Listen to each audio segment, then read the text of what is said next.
Existem alguns exemplos de franquias ou de filmes isolados que a gente pensa às vezes: por que eu nunca assisti isso antes? Eu sei da existência, sei que posso gostar muito, mas nunca tive a chance e tempo para assistir. E isso foi exatamente o que aconteceu com a franquia Hatchet, ou como foi traduzido para o português, Terror no Pântano. Uma franquia de filmes de terror que eu já vi várias cenas isoladas, adorava elas pelo gore e pelo tom de humor trash, mas nunca tinha pegado os filmes para assistir mesmo. E foi com muito orgulho que eu finalmente sentei para assistir os 4 filmes da série nesse fim de semana. Afinal de contas, eles têm apenas 1h20 cada um, o que ajudou bastante. E devo dizer que foi como conhecer um familiar distante que você sempre soube da existência e sempre soube que ia se dar bem, mas foi conhecê-lo muito tarde na vida. Ou seja, eu já me apaixonei e tive que fazer esse vídeo. Meu nome é Gustavo, mas pode me chamar de Gus. E antes de começarmos a falar dos filmes, aquela breve mensagem rapidinha. E se assim como eu você gosta de filmes, clássicos antigos, desenhos, animes,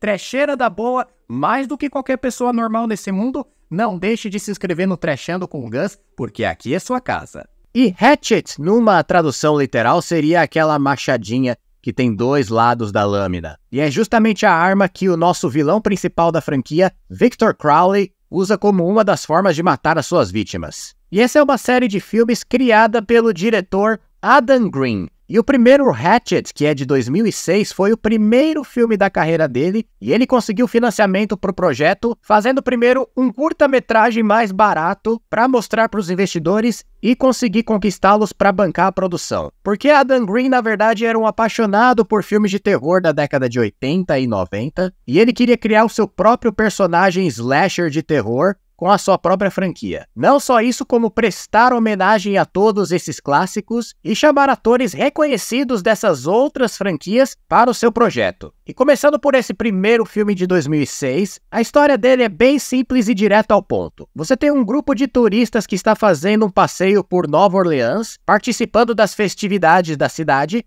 e aí eles decidem fazer um tour pelos pântanos assombrados em volta da cidade. E justamente nesses pântanos existe a lenda de Victor Crowley, um garoto que nasceu deformado e vivia com seu pai perto desses pântanos, afastado da cidade para evitar ataques e bullying dos populares. Aí certo dia, 3 garotos com máscaras de Halloween vão até a frente da cabana do Victor Crowley e tacam fogo na mesma com o garoto dentro. Na tentativa de fugir da cabana, acaba ficando preso e aí o seu pai tenta tirá-lo com várias machadadas dessa ferramenta Hatchet na porta. Porém, uma das machadadas acaba acertando o Victor bem atrás da porta, bem no meio da cabeça dele e o matando.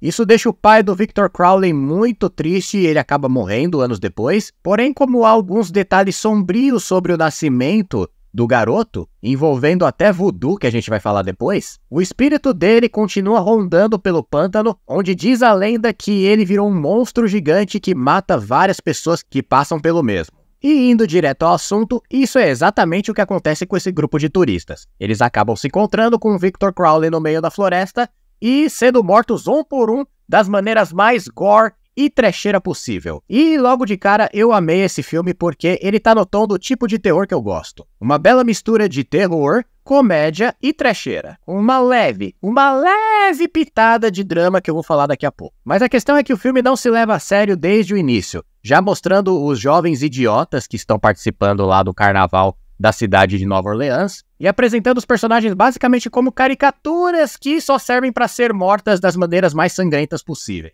Você tem a dupla de principais que um deles só quer farra e o outro quer esquecer a namorada porque ele acabou de terminar com ela. Você tem um diretor e 2 atrizes de filmes adultos que estão ali só para gravar cenas picantes no pântano, e as 2 garotas são bem burras como caricaturas. Tem o guia do tour que é um charlatão, e tem a garota principal que vai se tornar a final girl da série inteira, que é a Mary Beth. E em toda essa mistura de tons, o que se destaca mesmo é as mortes, como eu falei antes. Eu já sabia desse detalhe, mas confirmei ao assistir o filme que cada uma é realizada das maneiras mais criativas possíveis, usando bonecos, sangue jorrando, sem realismo nenhum e feito com um choque do gore e da comédia junto. Então é cabeça voando, membros sendo removidos, corpos sendo dilacerados, tudo feito de maneira que o próprio Tarantino morreria de inveja. Além disso, os efeitos práticos são show à parte. Outra coisa maravilhosa é a parte do elenco. Como eu disse, o Adam Green ele é fã dos filmes dos anos 80, então ele fez questão de trazer ícones desses filmes para integrar o elenco do seu. Começando pelo próprio Victor Crowley, que é interpretado por ninguém menos que Kane Hodder, que é o ator e dublê que fez 4 filmes da série Sexta-feira 13 como Jason Voorhees. Sexta-feira 13, 7, 8, 9 e Jason X. E além do Victor Crowley, ele também faz o papel do pai dele próprio, só que sem a maquiagem com o próprio rosto do Kane Hodder. Além dele, você tem o Tony Todd, que fez o filme de terror Candyman, e ele interpreta uma espécie de guru meio doido lá, que vai acabar ficando mais importante na continuação desse primeiro filme. O filme tem também uma participação menor, o ator Robert Englund, que é o Freddy Krueger de todos os filmes da Hora do Pesadelo originais. E isso é uma coisa legal, porque você tem os atores mais clássicos de Freddy e Jason juntos nesse filme, porém, eu acho que o filme perde uma oportunidade muito grande, porque o personagem do Robert Englund faz um caçador que tá caçando jacarés lá no começo do filme com o filho dele, e é morto rapidamente pelo Victor Crowley, mas você não vê a cena. O corpo do Robert Englund acaba aparecendo depois, sem ter mostrado realmente o combate entre os dois. Então a chance de ver o verdadeiro Fred versus Jason nesse filme foi perdida.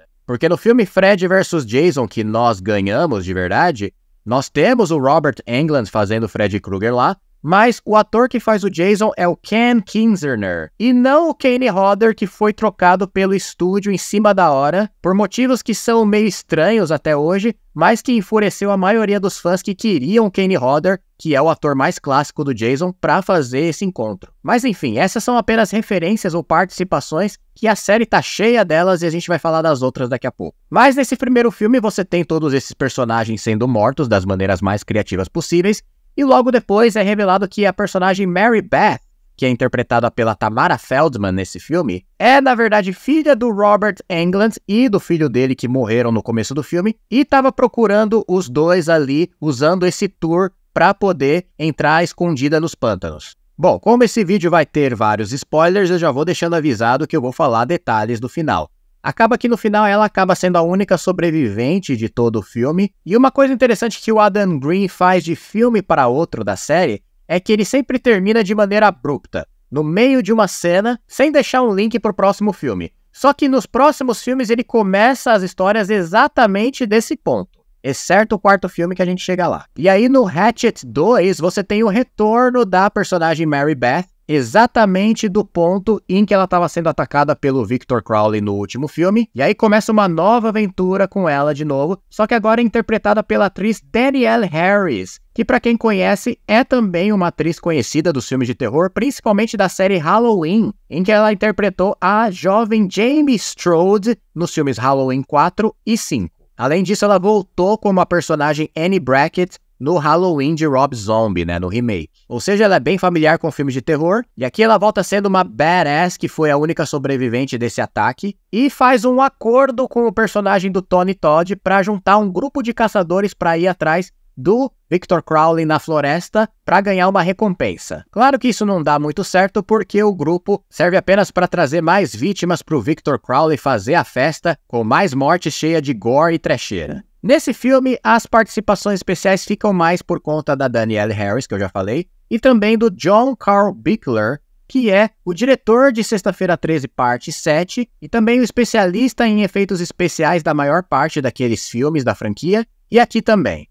Além dele, você tem o retorno do ator Perry Chan, que no primeiro filme é aquele guia turístico meio charlatão, mas aqui ele faz o irmão gêmeo daquele personagem, então o Adam Green deu um jeitinho de trazer ele de volta pra série, porque provavelmente eles são amigos. Na verdade, para todos os filmes, porque eu vou falar disso depois. E aqui é revelado um pouquinho mais da história do Victor Crowley, além daquela que eu já contei do primeiro filme. Alguns detalhes a mais do seu backstory são revelados, como o fato de que o pai dele tinha uma esposa que estava morrendo com câncer, e nos últimos dias dessa mulher ele chamou uma cuidadora para tomar conta dela, só que ele e essa cuidadora começaram a ter um caso, e foi desse caso que nasceu na verdade o Victor Crowley, que é filho dessa cuidadora. Porém, antes de morrer, a esposa do pai do Victor fez uma espécie ali de voodoo pra Jacu na barriga da mulher que estava grávida, e foi por isso que o Crowley nasceu desse jeito, todo deformado e monstruoso. Não só isso, como ele recebeu também essa maldição de ser um ser indestrutível que você pode atirar, dilacerar, matar, mas ele sempre vai voltar igual qualquer slasher clássico. Agora, como isso acontece e como ele se regenera é bem mal explicado. Também é revelado que um dos garotos que queimaram a cabana do Victor Crowley lá no flashback do primeiro filme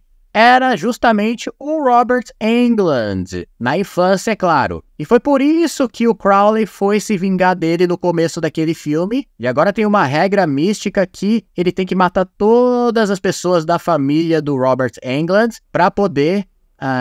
sei lá, nem lembro. Na verdade, ele tem que matar todo mundo da família dele. É a regra. Nisso, a Mary Beth acaba se ferrando porque ela é justamente filha do cara. Então, ela vai ser a vítima mais óbvia. E o Tony Todd tenta ajudar o Crowley a matar ela porque ele acha que, após matar todos os membros dessa família, eles vão se livrar do assassino para sempre. Só que é claro que isso não acontece. O Crowley mata todo mundo, incluindo o Tony Todd, que talvez seja a melhor morte da série. Eu não vou dar muitos detalhes, mas é algo meio predador que ele faz com o cara. E a Mary Beth sobrevive mais uma vez para contar a história no terceiro filme. Um detalhe interessante dessa continuação, antes de eu passar pro terceiro, é que você tem um momento bem breve no filme que faz um link direto com outro filme dirigido pelo Adam Green, que se chama Frozen. Não Frozen que você tá pensando, mas um filme chamado Pânico na Neve de 2010, que é um filme bem tenso e bem diferente de Hatchet, que fala de 3 jovens que ficam presos em um teleférico no meio da neve durante uma noite inteira, após serem abandonados pelo grupo que trabalhava lá. Eu assisti partes desse filme e achei ele bem tenso mesmo, bem diferente em termos de tom, e eu acho que ele é um pouco traumatizador para algumas pessoas, se você se lembra desse filme. Mas sem dar muitos spoilers, tem um momento aqui no Hatchet 2 que aparece uma notícia de jornal com um personagem daquele filme que acabou sobrevivendo aos eventos dele, falando sobre a ideia de que nunca mais vai esquiar na vida. O que é um pouco engraçado, mas é legal pra definir o fato de que se você ficou em dúvida de que algum personagem sobreviveu lá ao Pânico da Neve, esse filme confirma que houve sim um sobrevivente. E aí passamos pra Hatchet 3, que mostra a personagem da Mary Beth, agora definitivamente como a Danielle Harris, voltando após achar que ela matou o Victor Crowley de vez, mas descobrindo que ele é mais invencível e imortal do que parece. E a história aqui é que agora finalmente a polícia se envolve no caso e vai junto com uma força tática pro meio do pântano para caçar o Victor Crowley e acabar com ele de vez. Claro que isso só serve para mais vítimas e mais mortes maravilhosas.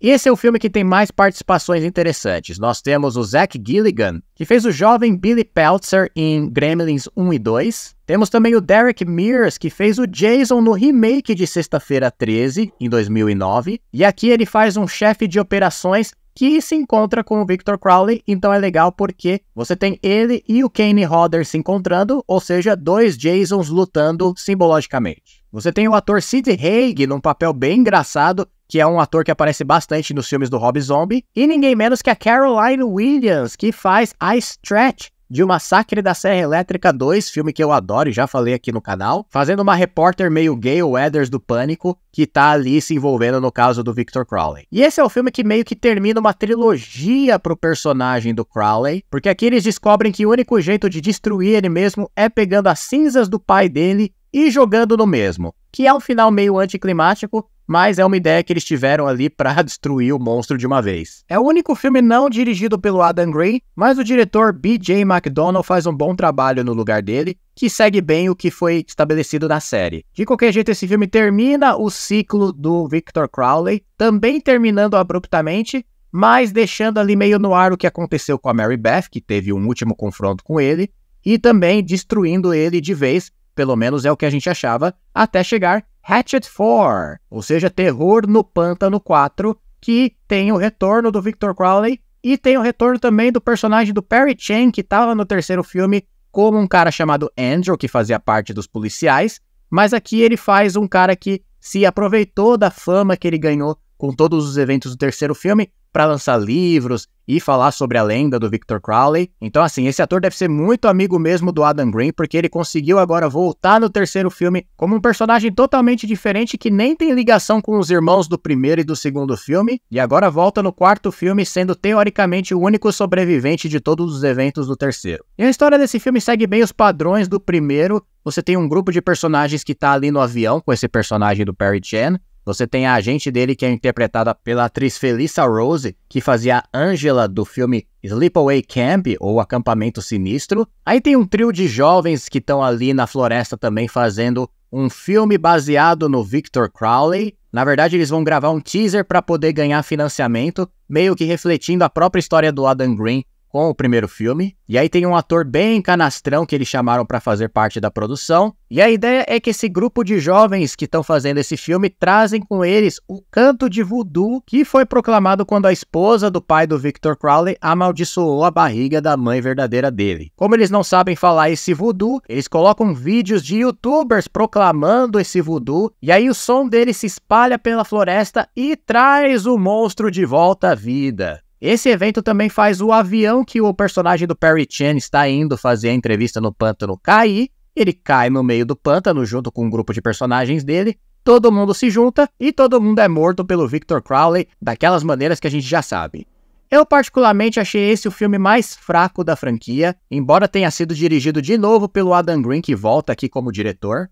Mas foi o filme que mais me irritou porque você não tem nenhum personagem realmente carismático. Todos eles são bem irritantes, principalmente o personagem do ator que, apesar do ator que faz esse personagem ser um bom ator, o personagem ator é extremamente irritante porque ele não para de fazer piada com tudo que ele fala. É o tipo de personagem que é pra ser engraçado o tempo todo, mas acaba irritando uma hora porque não dá. Sem falar que os personagens passam a maior parte do filme presos nesse avião que tá caído na floresta, e aí o filme passa o tempo todo nessa cabine de passageiros com essa luz avermelhada de emergência, que chega a irritar os nossos olhos de tanto olhar para essas cenas. Enfim, aqui o filme termina dando a entender que nós teremos uma nova trilogia de filmes continuando a história do Victor Crowley, tanto que o próprio Adam Green já falou em entrevistas que essa é a intenção dele mesmo. E assim, mesmo com esse filme 4 mais fraco, eu espero que continue mesmo, porque eu adoro o personagem Victor Crowley. Além de ser um belo de um monstro, se é que você me entende, ele é muito bem interpretado pelo Kane Hodder. O fato dele ser grandão e cheio de músculos realmente faz dele uma figura intimidadora, que dá pra acreditar que ele é capaz de dilacerar qualquer corpo com a força dele. E assim, o backstory dele é até comovente de certa forma. Pelo menos da maneira que é mostrada, você sente pena dele no final das contas. E eu acho isso muito legal como camada a mais em um filme, quando você consegue simpatizar pelo vilão. E assim, querendo ou não, em todos esses filmes você só consegue simpatizar com o Victor Crowley mesmo, porque o resto dos personagens são descaradamente vazios e artificiais, apenas servindo para serem mortos por ele mesmo. Mas como eu disse, eu espero que continue mesmo, principalmente por causa do link que o quarto filme deixa no final com o retorno de uma personagem específica, que eu não vou dizer quem é, mas que deixa bem claro que a história vai continuar. E é isso, eu adorei. E você, já assistiu os filmes da franquia Hatchet?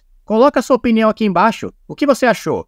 E se você não assistiu ainda, os filmes estão praticamente todos disponíveis no YouTube na íntegra. O problema é que as versões que eu vi estão em inglês, então não sei se tem na versão dublada, mas se você dá uma cavucada, provavelmente tem. E é isso, não esqueçam de deixar o seu like nesse vídeo se você gostou. Até chegar um provável Hatchet 5, nós vamos ter que dar uma esperada, mas por enquanto você pode assistir o meu curta animado de terror / faroeste que eu acabei de lançar chamado Dead West. Eu já falei dele aqui no canal, mas se você puder, dá uma assistida lá que eu vou deixar o link aqui em cima na tela e aqui embaixo na descrição desse vídeo. Se você gosta dessa mistura e gosta de animações alternativas que tem esse espírito de trecheira no fundo, você vai amar esse curta. Então, se puder, assista lá e se inscreva no canal do Joe Reaper, que é o meu canal de animações, onde lá você tem as animações do meu próprio slasher de terror, o Joe Reaper. Você tem outras animações que eu faço desse mesmo estilo que o Dead West é produzido.